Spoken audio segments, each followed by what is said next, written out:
What is up, everyone? This is Nishi from MST.TV here, and today I'm bringing you guys another Market Watch episode.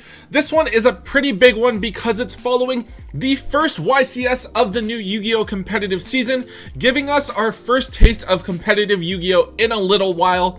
Now, it is important to note, though, not to get too comfortable, because in less than a week we have the 2019 Gold Sarcophagus Megatins coming out, and with them comes 3 of the most broken World Premiere cards that we have ever seen in Nibiru, Dimension Shifter, and Dark Ruler No More. These cards are game changers and will absolutely change the way that competitive Yu-Gi-Oh! Is played. With these cards come big changes to what decks are going to be top tier and what card choices are going to be optimal, which is naturally going to be followed by big shifts in card prices on the secondary market. Now, nevertheless, a lot of good cards are still going to be good after these promos come out. YCS Portland helped to give us a good sense of what the top decks are going to be this format, at least for now, as well as help to reveal some cards that are going to see an increase in play over the next format. So yeah, let's jump right into it. Alright, so first up, in what was probably the biggest shocker of the entire weekend, we saw a Grenmaju Daiza deck take second place at YCS Portland. Now, I know a lot of people, myself included, were kind of disregarding this deck as an inconsistent rogue choice. However, the build that topped actually played an engine that threw a lot of people off guard, and that is the Golden Castle of Stromberg engine. So this card is a field spell that, in exchange for your normal summon, lets you summon a monster out from the deck that lists Golden Castle of Stromberg in its card text. And in this case, we're using Hextrude, which lets you pop a card and then can attack twice, which is pretty good. He also played Glyph, which is like a bird level 4 that acts as kind of like a terraforming or a Gravekeeper's commandant for the deck, letting you add Golden Castle to your hand. Now, the other thing is that it also requires you to banish 10 cards from the top of your deck during your standby phase, which helps to make Grenmaju Daiza even bigger. So as a result of this top, Golden Castle of Stromberg has almost been completely bought out, right? Like, before the event, the card was pretty affordable. It was anywhere from like $5 to $10. However, at the moment, we're looking at like $23 lowest for a single copy of the card on TCG Player. Now, I don't know how likely it is that this card will stay high. Like, despite the top, I'm not sure that Grenmaju is a deck that can top really consistently. And I think that its price is kind of like an overreaction to a really good performance from the deck. I'm personally thinking that this card is going to drop down pretty quickly, not quite to as low as before, but maybe to around $15 or so. Also important to note is that this card is actually from the previous year's Battle of Legends set. So I think there's a very good chance that we could see it reprinted within the next 6 months to a year or so. If you guys are holding on to a copy of this card, this is definitely something that I would be trying to move now while the card is so hyped up. Alright, next up we have Blackluster Soldier, Soldier of Chaos. This card is from this year's Battles of Legends set, and just over the weekend it has been bought a lot, and we've actually seen the price jump from like that $38 to $40 price range up to around $45 to $47, and there are very few quantities available on the market until it hits that $50 price point. Now, I feel like there's no real specific reason that this card jumped up in price. It is a very strong card, but it's not like anyone has topped playing multiple copies of this card, and from what I've seen, its usage hasn't really changed from before. However, I think people are just recognizing that this is a very strong generic Link 3 monster that can help destroy banish monsters or push for damage, and it's arguably the best Link 3 monster outside of something like Nightmare Unicorn. It is also really big. It has 3,000 attack points. Also important to remember is that now with Appaloosa available, after you deal your damage with this, you can use it and another monster to make Appaloosa really easily, which is kind of cool, and that puts out a couple of negates on board. Overall, I'm not too concerned with this card's price jump. It's a fairly small price jump, and the reason that I didn't include it in my investments video is because I think that this card is very close to its ceiling. I don't think there's very much room for this card to increase in price from where it's currently at. I have seen a few different people talk about it, so I kind of wanted to drop my own 2 cents on the card. I do think it's a good card, don't get me wrong, and I think that you should definitely be holding on to your 1 copy of it so that that you have it available for use, especially if you can pick it up for anywhere from like $35 to $40 ideally. However, it's not something that I would want to hold on to multiple copies of, so if you can sell off your extra copies while they're that little bit of extra hype, I would go ahead and move them. Okay, so now we have a really weird card to talk about here, and that is Secret Rare Exchange, specifically the old video game promo from Eternal Duelist Soul. So this is a card that's incredibly difficult to find in near mint condition just because of how old it is. Like, a lot of us who had it as kids probably didn't take very good care of it. So currently there are like very few quantities of Exchange available on the market. And from what research I've done, there are two possible explanations for this. So one is that it's something like part of a natural buyout of old video game promos, since those cards are generally thought of as being extremely collectible. Now, I'm not someone who's very familiar with the collector's market, but if this is the case, like, so be it. The card's just gonna gradually be eaten off the market and someone kind of pushed it along on its way. The collector's market seems to always like buy out random things at really random times, so that's just something that we're going to have to accept for what it is and really not try to like rationalize or logic out too much. Apparently, however, the card is also being considered for competitive use as a way to steal your opponent's copy of Nibiru and allow your combo deck to play. And I guess that's kind of funny, like, sort of, but honestly this seems pretty underwhelming and honestly kind of bad, because you're giving your opponent a card, right? So they can take like a hand trap from you that can be used against you, or a key card out of your hand. Also, I feel like this card is completely outclassed by something like Drag Down into the Grave, which would also allow you to draw a card after, which could be a potential combo piece. Anyways, at the time I'm making this video, there are only like a few copies of this card on TCG Player that are near mint, and those are like $4 to $5. If someone is actually trying to buy this card out, I'd expect those copies to be gone fairly soon as well. If you really want to try to play this card, there's another secret rare version available from the Legendary Collection's Yugioh World. But yeah, if you have someone who's looking for this card and you have one available and they're willing to pay you like $5 or something for it, I'd say go ahead and sell it. Next up, we have Thunder Dragon Colossus. Specifically, we have the Ultimate Rare version here. So this Ultimate Rare version is obviously the highest rarity version of the card available. So even though we have a reprint coming in the Megatins, I wouldn't expect that to impact its price too much. From YCS Portland, we actually saw Thunder Dragons take 5 of the top 32 spots, which doesn't seem like a lot, but given how diverse the current meta is and how many different types of decks topped, I'd say that that's a pretty strong showing. So right now, the Ultimate Rare is sitting at around $32. Very recently, this card was as low as $27.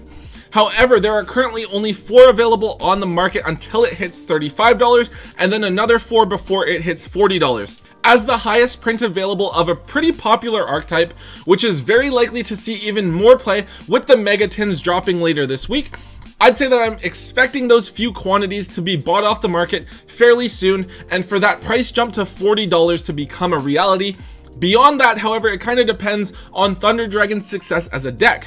If we see the deck still be viable despite the release of Nibiru and Dark Ruler No More, since it is getting something of a buff in Dimension Shifter, then I could see the price of Thunder Dragon Colossus going up a little bit more bit by bit as the deck is seen as being viable. However, if the deck stops seeing any sort of competitive success, then I would expect its price to dip back down to that $30 price point. Alright, now let's talk about Trishula, the Dragon of Icy Imprisonment. This card was a Jump promo, and it's one of the last promos that we're going to be seeing from Shonen Jump at all. This is a fusion monster that is summoned by using 3 monsters with different names, and if all the materials are coming from your field, you don't need to use polymerization.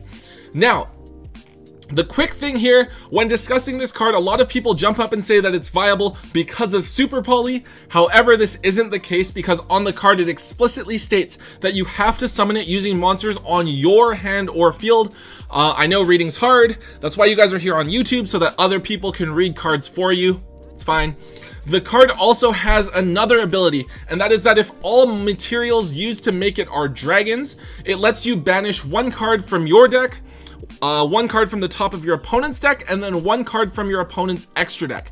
So this card is seeing a bit of play in different Guard Dragon decks because you can make it with something like Elpie, Agripane, and Yugioh, or maybe like a Destruder or whatever other dragon, and rip a card from your opponent's extra deck like Elpie. So this leaves them seriously crippled for their next turn. It is a pretty cool tech that I wasn't really expecting. I didn't really see it coming. Like the first time that I read this Trishula and I saw, you know, you can't super poly it, and like I thought that this card, I completely disregarded it. I thought it was never gonna see play. So it's actually really interesting to me that it is seeing some competitive usage. Anyways, this card was sitting at around $7 to $8 for like the longest time, and it actually just in the last week hit around $12 or so, and there were a lot of quantities available on the market. I was looking at this card last week, and in between now and then all of those quantities have disappeared, so there is something of a demand for this card. This card isn't too expensive, so if you want to play a copy of it, it's not an awful idea to go ahead and pick it up. This card probably isn't going to see a reprint for quite a while, most likely like not until early in 2020 at the earliest, right? One thing I would want to keep in mind though is that it isn't likely to see much play outside of something like Guard Dragons, and I think that there's a very good chance that the Guard Dragon engine does get hit on the ban list in October, so I would be very, very careful if you're holding on to more than one copy of this card. Okay, next up, we have Secret Rare Sideblocker. So this card is a secret rare from the infamous Starstrike Blast, although it does have a reprint in a battle pack. Thank God, or else this card would have been bought out like a dozen times by now and it'd be like 50 bucks or something. This is a level 4 monster, and it lets you declare a card name and then stop cards with that name from using their effects until the end of your opponent's next turn. So the idea behind this card is that you call Nibiru and stop your opponent from using it at all and destroying your board, and then because its effect still lingers, you can proceed to link it off and then perform your combos through that turn without being interrupted by Nibiru specifically. Personally, I'm not a very big fan of this card. So if you're using like it successfully, then it means that either you are normal summoning it and its effect is going through, which means that you have enough other extenders in your hand in order to combo off, or you're summoning it with Yugioh, and if you're doing that, it's probably already too late and your opponent's probably already dropped Nibiru on you. I do think that this card is better than Prohibition since it does give you a body to work with, but overall I think it's just as limited in its applications as Prohibition is. Anyways, this card, the secret rare, we're currently looking at like $15 for a single copy right now, which is definitely too high for me to want to pick one up. You can get commons for like less than $1, so that's definitely the route I would be going if you are looking to play this card.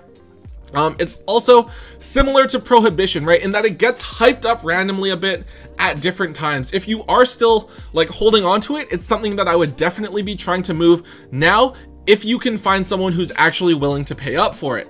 Alright guys, and I want to give a special mention here to Mech Knight of the Morningstar. This card is only like a $2 card or so, but I wanted to mention it because it is not being reprinted in the Gold Sark Megatins, or at the very least its reprint hasn't been confirmed as of yet. So what I was doing is I was looking through the Megatins to try and figure out what cards aren't being reprinted and what cards might actually go up as a result. However, when I was looking at the cards, there aren't really very many things that I personally would recommend people to invest in, and nothing that I'm really looking to pick up. Mech Knight of the Morningstar is like the one with the most potential, right? If you are playing Mech Knights, you can special summon this, you search World Legacy Memory, summon out a guy, make Spectrum Supreme, and that monster can cheese games by attacking your opponent directly for game, or like a win in time, so I guess that's kind of cute, right? But like outside of this, there's not really that much else to talk about. Like we have Ghost Spell, Infinite Impermanence, and Chaos Dragon Levianeer as big money cards that aren't included in the Megatins, but those are already like either high dollar cards or they have been reprinted, and everyone's kind of like aware of those things, right? If anything, I guess like the cards that I would look at are Pinpoint Landing, which I think might have some potential when Dragon Maids come to the TCG, but not really because it's kind of slow, right? That card's a lot like Supply Squad, so I think it's not going to be that great. We also have Condemned Witch, but she has very, very limited applications in the meta. unless we have a new fairy deck that comes out, so maybe. Also, just to note, the entire Element Saber archetype isn't actually reprinted in the Megatins, which is interesting. Like, I really like the archetype. I have like a few copies of the deck core for myself, and I kind of wanted to play it, but it's not like the deck's going to be super competitive or anything, so if you don't have it, I wouldn't worry too much about it. Okay, finally, we have Castel, the Sky Blaster Musketeer. Now, I am not gonna lie, I don't know why this card was bought out. I don't know when it was bought out. I didn't really see it used at all over the weekend, and I haven't seen anyone else really talking about it.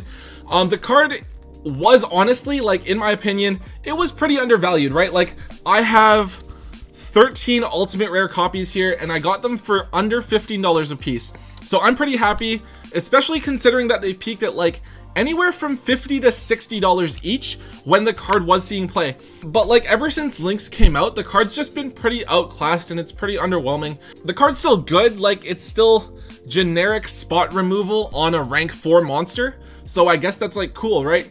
I just don't see a catalyst behind this card's buyout and resulting price increase, and I'm just kind of curious. Like, I just felt it's something that you guys should be aware of. So if you guys can grab them for cheap, or you have extra copies that you hold onto, you guys should know about it either way in case you want to pick them up or sell them.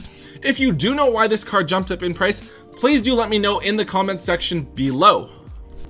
Alright guys, that is it for this video. It feels really good to be back into the competitive season again, because it means that there's going to be constant updates to the competitive meta, people finding new techs for different decks, which in turn means that there will be lots of movement in the secondary market. But yeah, I hope you guys enjoyed this video. If you did, please be sure to slam that thumbs up button for me, and be sure to let me know in the comments section below about what's going on in the market. Let me know what cards I maybe missed or something that you guys think that we should be keeping an eye on for a price spike in the near future. And of course, be sure to hit that subscribe button to see much more content from myself and from Tombox, who should be back later this week. And as always, don't forget to hold on to your MST.TV.